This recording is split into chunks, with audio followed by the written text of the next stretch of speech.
चलिए दोस्तों, अब अगले समास की ओर जाते हैं। आज हम एक नया समास लेकर आए हैं जिसका नाम है उपपद तत्पुरुष समास। उपपद तत्पुरुष समास। उपपद तत्पुरुष समास तत्पुरुष समास का ही एक उपभेद है। तो उसके बारे में सबसे पहले जान लेते हैं कि उपपद तत्पुरुष समास के क्या लक्षण होते हैं। तो लक्षण नंबर 1 में जाते हम। दो पद होते हैं। अधिकतर सभी समास में दो पद होते हैं, तो उपपद तत्पुरुष समास में भी दो पद होते हैं। दूसरा लक्षण देखते हैं। दूसरा पद कृदंत होता है, मतलब क्रिया को करने वाला, जिसे हम कहते हैं कर्ता। तो दूसरा पद कृदंत होता है। कृदंत शब्द को जानना जरूरी है, जिसे कहते हैं कर्ता। कर्ता मतलब जो क्रिया को करने वाला होता है, उसे कहते हैं कर्ता। तीसरा लक्षण यह है कि दूसरा पद प्रधान होता है, मतलब मुख्य होता है।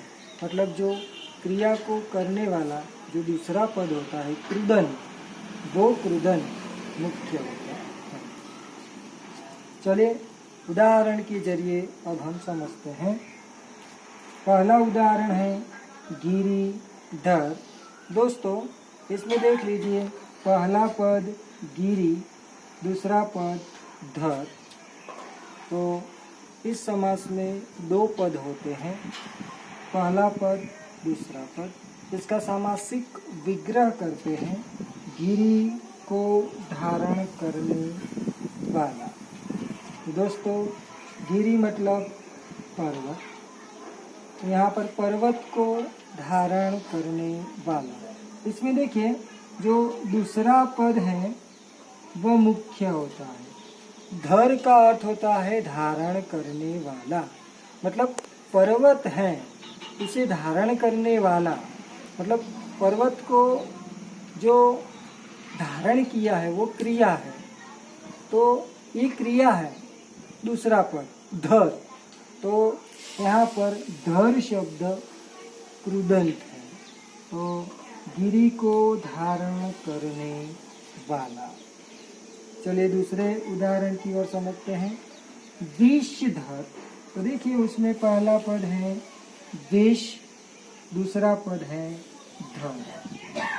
तो सामासिक विग्रह देखते हैं। विष को धारण करने वाला। विष मतलब जहर। देखिए विष धर का अर्थ हम लेते हैं भुजंग, सांप। तो विष को कौन धारण करता है, तो इसे कहते हैं विषधर। देखिए इसमें दूसरा पद मुख्य है, धर मतलब धारण करने वाला। तो सामासिक विग्रह में हम समझते हैं कि विष को धारण करने वाला। दूसरा पद मुख्य होता है, दूसरा पद कृदंत होता है, क्रिया को करने वाला होता है। देखिए हल धर। तो इसमें भी दो पद हैं, पहला पद है हल, दूसरा पद है धर। तो सामासिक विग्रह देखते हैं। हल को धारण करने वाला, उसे कहते हैं हल धर। हल धर का अर्थ होता है खेडूत। जो खेडूत होते हैं वो हल को धारण करते हैं।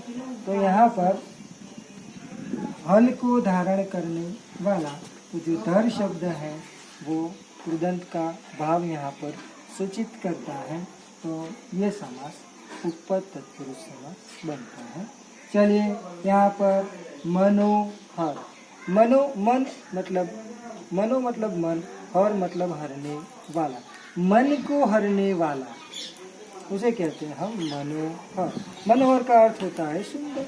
जो सुंदर वस्तु होती है वो हमारे मन को पसंद आ जाती है, हर लेती है, उसे कहते हैं मनोहर। देखिए इसमें भी पहला पद है मन, दूसरा पद है हर। मन को हरने वाला, उसे कहते हैं मनोहर। इसमें देखिए दूसरा पद हर है, जो कृदंत है, क्रिया को करने वाला है, क्रिया का भाव सूचित करता है। आगे देखते हैं मुरलीधर। देखिए पहला शब्द है मुरली, दूसरा शब्द है धर। मुरली को धारण करने वाला। सामासिक विग्रह देख लेते हैं, मुरली को धारण करने वाला। तो देखिए इसमें जो दर शब्द है वो है क्रिया को करने वाला, मतलब करता। क्षुधा वर्धन, देखिए इसमें पहला पद है क्षुधा।